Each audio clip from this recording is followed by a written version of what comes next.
বিজেপির সংকল্পপত্রে অমিত শাহ আরও বললেন, তাজপুর এবং কুলপিতে আধুনিক ডিপ সি পোর্ট বানানো হবে। এর মাধ্যমে সমুদ্র পথে ব্যবসার নতুন সম্ভাবনা তৈরি হবে। অন্যান্য বন্দরগুলিরও আধুনিকীকরণ হবে বলেই জানিয়েছেন অমিত শাহ।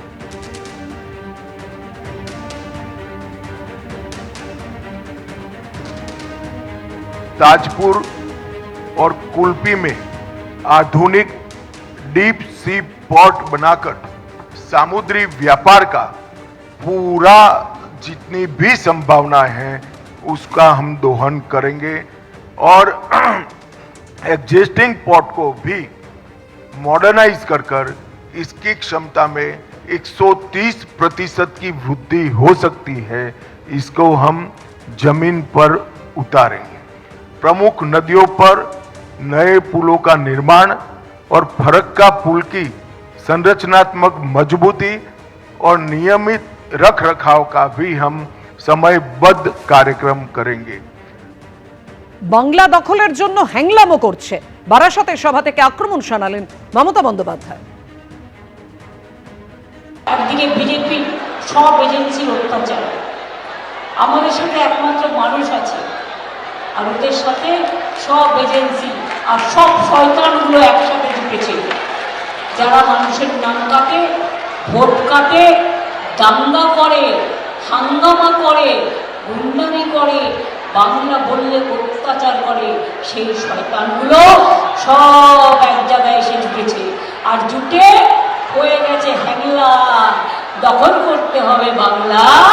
সারা বছর দেখা নাই, ঝড় হলে দেখা নাই, বন্যা হলে দেখা নাই, হাসপাতালে দেখা নাই, লোক মারা গেলে দেখা নাই, কোনো কিছু তো দেখা নাই। ভোটের সময় উড়ে আসে বসন্তের কোকিলের মতো, কুহু কুহু করে ডাকে, সোনার বাংলা গড়বে। আর বাংলা ভাষায় কথা বললে বিহারে মারবে বিজেপি রাজ্যে, উত্তরপ্রদেশে মারবে, আসামে মারবে, রাজস্থানে মারবে, উড়িষ্যায় মারবে, দিল্লিতে গেলে হোটেল ভাড়া পর্যন্ত দেবে না বাংলায় কথা বললে। বিজেপির পার্টির মতো এত খারাপ পার্টি আমি জীবনে দেখিনি।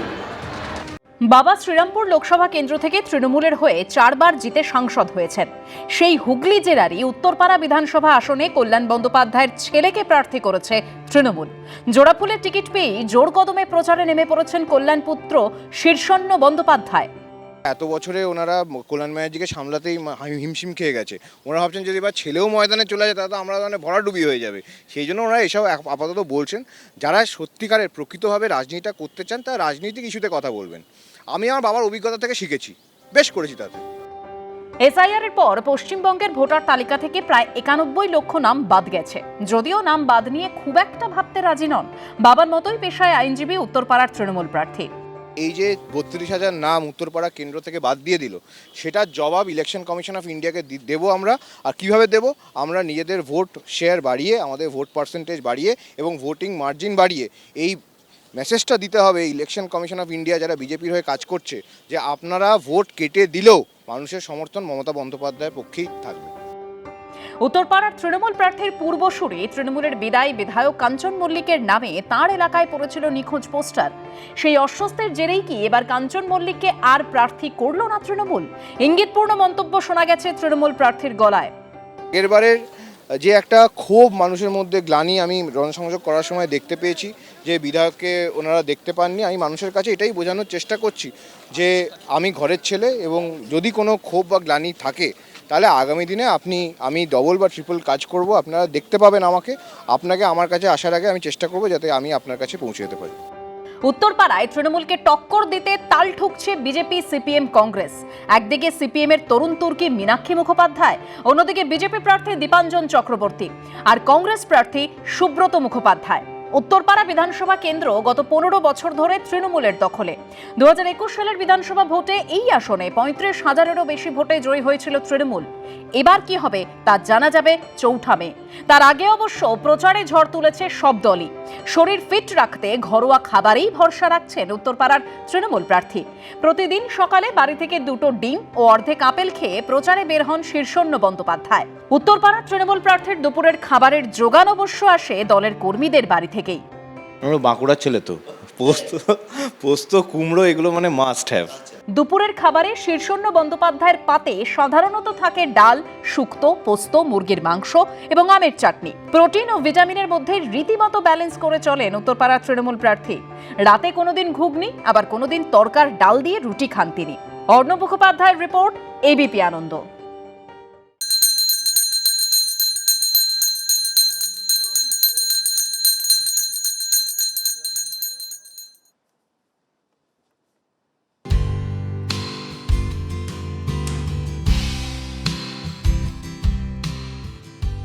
একদা রাজনৈতিক গুরু সুভাষ চক্রবর্তীর স্ত্রী রমলা চক্রবর্তীকে হারিয়ে 2009 সালে বিধানসভায় প্রবেশ, তারপর 2011, 2016, 2021 হ্যাট্রিক। এবার নজরে 26, একেবারে 4 মারতে চান সুজিত বসু। সেই লক্ষ্যে রবিবার শুরু করলেন প্রচার।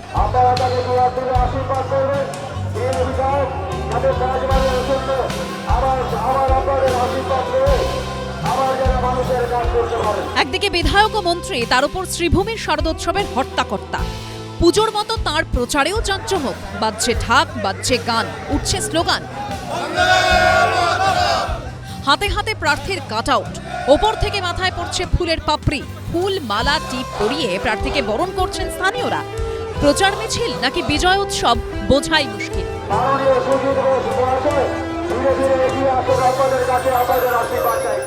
প্রচুর মানুষ রাস্তায় নেমেছে, আর এটুকু বলতে পারি এই মিছিল দিকে প্রমাণ করছে যে আবার তৃণমূল সরকার হবে এবং সুজিত বসু জিতবে। আজকে আপনার যে প্রথম মেগা র্যালি, সেটা তো মোটামুটি একটা বিজয় মিছিলের চেহারা নিয়েছে দেখতে পাচ্ছি, ঢাক, গান সবকিছু মিলিয়ে। এমনি হয়, আমাদের শুরুটা এমনি হয়, শেষটা এমনি হয়। প্রথমে ঢাক ঢোল বাজে, যেমন পরেও ঢাক ঢোল বাজে, বিজয় উৎসবও হয়। আর সব শিল্পীরাই এসছে, আর সাধারণ মানুষ রাস্তায় আছে সব থেকে বেশি। এবারও তিনি বিধাননগরে তৃণমূলের প্রার্থী। তার প্রতিদ্বন্দ্বী বিজেপির শারদ মুখোপাধ্যায় এবং সিপিএমের সৌম্যজিৎ রাহা। টানা 15 বছরের বিধায়ক, এবারও কি সেই ধারা বজায় থাকবে? চেনা মাঠে ফের কি ঘাসফুল ফোটাতে পারবেন লেকটাউনের বাসিন্দা? আশাবাদী তৃণমূল প্রার্থী। গত 3 বারের নির্বাচন, 3 বার 3 দলের আলাদা আলাদা প্রার্থীকে আপনি মুখোমুখি পেয়েছেন। এবছর বিপক্ষ প্রার্থীদের কিভাবে দেখছেন? যে কেউ প্রার্থী হোক না, প্রার্থী তো সবাই হতে পারে, সবাইকারই ইচ্ছে থাকতে পারে। এ নিয়ে আমার কোনো ভাবনা নেই। যেই অপোনেন্ট হোক, যেই হবে, কোনো অসুবিধা নেই। আগামী 29 এপ্রিল দ্বিতীয় দফায় কলকাতায় ভোট। ফল ঘোষণা 4 মে। সেদিনই মিলবে সব উত্তর। অরিত্রিক ভট্টাচার্যর রিপোর্ট, এবিপি আনন্দ, কলকাতা। এবিপি আনন্দ, এগিয়ে থাকে, এগিয়ে রাখে।